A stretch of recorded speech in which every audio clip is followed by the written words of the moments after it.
નમસ્તે દર્શક મિત્રો, મારું ભાવેણા ચેનલમાં આપનું હાર્દિક સ્વાગત છે। ભાવનગર મહુવામાં કોળી સેના પ્રમુખ પર જીવલેણ હુમલો। મુકેશ ઢાપા પર તીક્ષ્ણ હથિયાર વડે હુમલો કરાયો। સંજય, ટક્કો તથા 2 મહિલાઓ સહિત 4 શખ્સોએ હુમલો કર્યો હોવાનો આક્ષેપ। મુકેશભાઈના દીકરા પર સંજયે બેટ વડે હુમલો કર્યો હોવાનું સામે આવ્યું છે। દીકરાને મારવાના મામલે ધક્કો આપવા જતા મુકેશ ઢાપા પર હુમલો કરાયો। ઈજાગ્રસ્ત મુકેશ ઢાપાને તાત્કાલિક સારવાર માટે હનુમંત હોસ્પિટલ ખસેડાયા છે। હુમલાની ઘટનાને લઈને કોળી સેના કાર્યકરો મોટી સંખ્યામાં હોસ્પિટલ ખાતે પહોંચ્યા। મહુવા પોલીસે સમગ્ર મામલે તપાસ હાથ ધરવામાં આવી। અહેવાલ રામકૃષ્ણ વાંસળિયા। મુકેશભાઈ ઢાપા છે, હું કોળી સેના મહુવા શહેરનો પ્રમુખ છું।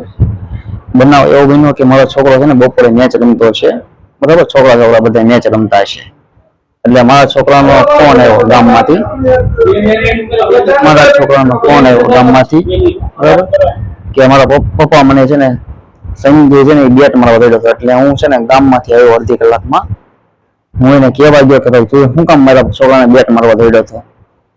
તો એ છેડો આવીને સંજય, પછી એક ટકો, પછી ગીતાબેન ને તેજલબેન, એ ચારે આવીને મને મારવા જ મેં ડાયરેક્ટ મને માર્યો, મારા ઘરવાળાને માર્યા ને મારા છોકરાને માર્યો। ને આ લોકોનો બહુ ત્રાસ છે। આ લોકોને આની પહેલા 3-4 કેસ આવા બની ગયેલા છે ને એ લોકો આવીને સીધા મને ખોદા અને ચાકુ મારી દીધી છે ને વાહમાં છે લાકડા ને પાઇપ ને વડે મારા ઘરવાળાને મારેલા છે ને મારા છોકરાને મારેલા છે ને આ લોકો છે ને બહુ ત્રાસ છે। આની પહેલા આ લોકો મારી બાંધ્યા હતા થોડા દિવસ પહેલા, પણ ત્યારે મેં કઈ ઓલું કર્યું નતું। આપણે એમ થાય કે પાડોશમાં રહેવું ખોટું ઓલું કરવું। આ લોકોનો બહુ ત્રાસ છે। આ લોકો બહુ આવી રીતના બધાની યારે બાંધે છે, સીધા ખોદા કરીમાં જ રાખીને આટા મારે છે।